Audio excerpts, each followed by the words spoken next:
আসসালামু আলাইকুম বন্ধুরা, দেখুন এটা আমাদের দেশি টাটকিনি মাছ। বন্ধুরা, এই মাছ খেতে খুব স্বাদ। এই মাছ এখন আমি পেঁয়াজ দিয়ে সুন্দর করে ভুনা করবো, না ভেজে। কাঁচা মাছ, টাটকা মাছ তো বন্ধুরা আমি বাঁচবো না, ভালো লাগে না। আমি এভাবে কাঁচা মাছ কষিয়ে রান্না করবো। দেখুন কিভাবে রান্না করি। মাছটা আমি রান্না করে নিব। চুলে কড়াই বসাইছি, কড়াইতে তেল দিচ্ছি, তেল গরম হয়ে গেছে। এখন দিয়ে দেবো পেঁয়াজ। বন্ধুরা, এখানে আমি বাটা পেঁয়াজ এড করবো, এর জন্য পেঁয়াজটা কম করে দিলাম। পেঁয়াজটা আমি ভালো করে একটু নরম করে নেব। বন্ধুরা দেখুন, পেঁয়াজটা একটু নরম হয়ে গেছে। এখন দিয়ে দেব আদা রসুন এবং পেঁয়াজ পেস্ট।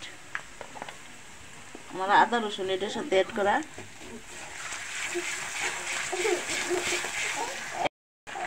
সামান্য একটু পানি দিয়ে দেব। বন্ধুরা, আমি একে একে মশলাগুলোই অ্যাড করে দেব। দিয়ে দিলাম শুকনো মরিচ, দেব হলুদ গুঁড়া, দিব ধনিয়া গুঁড়া, স্বাদ মতো লবণ। মশলাটা আমি ভালো করে কষিয়ে নেব।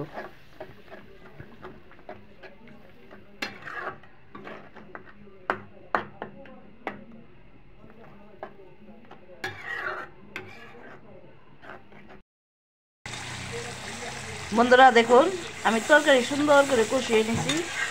এখন আমি মাছগুলি অ্যাড করে দেব।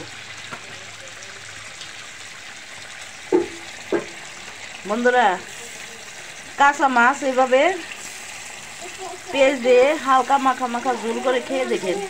এটা খুব মজার তরকারি, না খেলে এটা স্বাদ বুঝবেন না। আমাদের দেশি টাটকিনি মাছ, দেশি মাছের স্বাদই অন্যরকম। যে খায় সে জানে এটার মজা।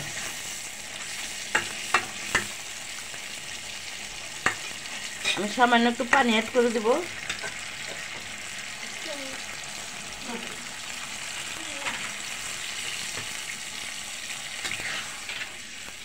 মাছটা ডেকে আমি খুব সুন্দর করে কষিয়ে নেব। মাখা মাখা একটু ঝোল রাখবো, বেশি ঝোল রাখবো না।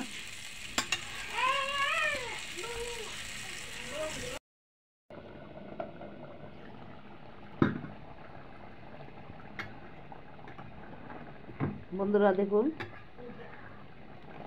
তরকারি আমি একটু রান্না করে নেব। বন্ধুরা দেখুন, তরকারি প্রায় হয়ে গেছে। এখন আমি ধনিয়া পাতা দিয়ে দেবো। বন্ধুরা, দেশি টাটকা মাছ এভাবে রান্না করে খাবেন। এটা খুব মজার তরকারি, না খেলে এটা স্বাদ বুঝবেন না। যে একবার খাইছে সে বারবার খাবে। আর আমার রান্না যদি ভালো লেগে থাকে আপনাদের কাছে, আমার ইউটিউব চ্যানেলকে সাবস্ক্রাইব করবেন, লাইক দিবেন, কমেন্ট করবেন। ফেসবুক চ্যানেলকে লাইক দিবেন, কমেন্ট করবেন, শেয়ার করবেন। প্লিজ বন্ধুরা, যারা আমার ভিডিও দেখেন, আমার ইউটিউব চ্যানেল এখনো সাবস্ক্রাইব করেন না, তারা খুব জলদি সাবস্ক্রাইব করে আমার বন্ধু হয়ে যান। আপনাদের দোয়া নিয়ে আমি আস্তে আস্তে যেন এগিয়ে যেতে পারি। এখন আমি 2 মিনিট রান্না করে নেব, তারপর নামিয়ে পরিবেশন করব।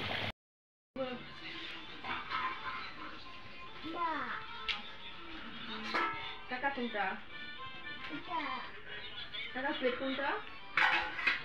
প্লেট